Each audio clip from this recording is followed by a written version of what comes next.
இன்னைக்கு எப்படியாவது ஆஃபீஸில் லீவ் போட்டுடணும். யாரும் வந்துட்டீங்களா மேம்? இன்னும் இந்த திவ்யா பொண்ணு இன்னும் வரல மேம்.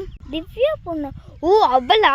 இரு நான் அவளுக்கு ஃபோன் பண்ணி ஐயோ மேம் தான் ஃபோன் பண்ணுறேன். ஹலோ ஹலோ, என்ன மேம் பார்த்தே ரொம்ப நாள் ஆயிடுச்சு.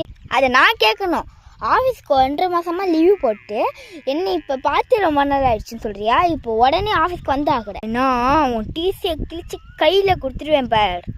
வேலையும் இல்லை, சம்பளத்தையும் வாங்கிடுவேன். இப்படி சொல்லிட்டாங்களே, இப்போ என்ன பண்ண ஐடியா? அம்மா கரெக்டாக இருக்குமா? கேட்டிங்களே மேம், கேட்டிங்களே. என் காலை பாருங்க மேம், எப்படி இருக்குன்னு பாருங்க மேம். Okay ma'am. காலுக்கு வேற அடிபட்டுருச்சு மேம். டேய் எங்கே போட? உனக்கு 10,000 ரூபா பரிசு கொடுக்கணும்டா. நீ இத்தனை நாள் வேலைக்கு செம்மையாக வந்துட்டு இருந்தல, ஒரு சம்பளம் வச்சு 10,000 ரூபா ஆயிடுச்சு. என்னது 10,000 ரூபாவா? எங்க மேம் 10,000? எங்க மேம் 10,000?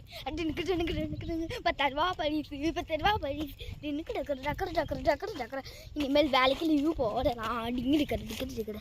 இப்போ எங்கடா போச்சு உன் கால் கட்டு? மாட்டிக்கினாரு தேவையில்லாமலுக்கு ஒழுங்கா அவங்களுக்கு இதை கட்டு போட்டு வேலை மாட்டிக்கிட்டேன்.